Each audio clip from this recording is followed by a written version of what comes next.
Үндэсний баялаг болсон Малажхуйгаа төвтэй ирсэн. Эх орныхоо эдийн засаг нийгмийн хөгжилд үнэтэй хувь нэмэр оруулсан. Бүтэц хөтөлбөрийн өндрөөр үнэлж, улсын авраг малчдаар шалгаруулан өргөмжлөв. Эрдэнэт мал сүргийн тань буян хишиг харивжин дэлгэрч байх болтугай.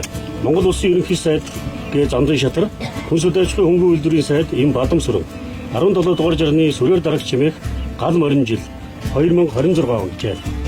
Баяр хүргэе. Сайн мэдээ. Мосор гэнэ.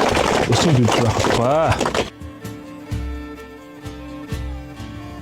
Дугаар 025 сүрээр өгөхтэй болтойг таны Малажхуй салбарт үйлдвэрлэлтэй ажиллан амжилт гаргасныг үнэлж Монгол Улсын эсрэг газрын 2026 оны 1 сарын 28-ны За танд. За баяр хүргэе.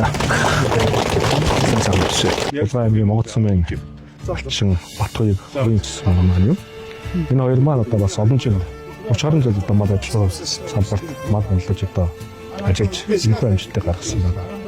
Аав нь одоо адуучин хүн байсан. За ээж нь одоо улсын аврах сайчин гэдэг ийм сайхан сод хүртчихсэн. Энэ одоо алдрыг бас гаргасан энэ сайхан үйл явдал болж байгаа хүн байртай байна. Манай одоо энэ хоёр маань одоо Монгол сумын 12 улсын авраар одоо дөрвөлж одоо мянган адуу сод болсон. Тийм сайхан амжилтыг эзэд адуун сүргийн хэмжиж гэсэн найлэр байна гэж би харж байгаа. Тэгээд ийм сайхан шагналыг их хурлын хөлтөлөж та авсаж хавдуулж байгаа хүний одоо сэтгэл хөдлөр байна. Гарч байгаа гал баримжаа та бүхэнд өрөөлөө өгсөн аз хэмрээ тэтгэсэн тийм сайхан зүйл бол холбогдоод өрөөлөг өрөвшүүлээ. Ингээ одоо манай аав ээж ч бас сайхан хош нэгдлгэж байгаа хөдөлмөрч манай аав хош нэгдлийн суур адаг тасралтгүй 20 жил хариулсан адуучин сүрэн ор гээд манай ээжийг болохоор содмын тавгаа гээд бас одоо улсын чанарын аврах сайчин одооныхоор бол одоо улсын аврах малчин ийм сайхан хөдөлмөрч айлг цагаа сайхан хийдэг хүмүүс олж ордог ийм сайхан айл байлаа.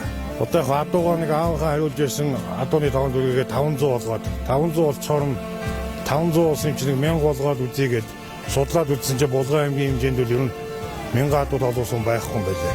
Тэгээ бас анхдагч болчих юм уу гэдэг ингэж энэ жил зүтгэж 2025 онд одоо өсөл зорилготой хөдөлмөрөө биелүүлж мөрөөдөлтөд үүсгэн сэтгэл үндэс сайхан байна. Марин жилийнхэн босгон дээр ийм эрхэм хүндтэй цолыг авсандаа одоо маш их баяртай байна. Тэгээд манай монголчууд одоо бас Булган аймагтаа сүүлийн 3-4 жил одоо Булган аймагтаа малаараа одоо тэргүүлсэн ийм хөдөлмөрч ард түмэн байдаг. Ингээ ард түмнэрээ бас маш их бахархдаг. Тэгээд тэр дундаа одоо миний ханийн хөдөлмөр зүтгэлээр одоо ийм олон малтай болж бид бүхэн одоо төр устдаа үнэлэгдсэндээ бас маш их баяртай байна.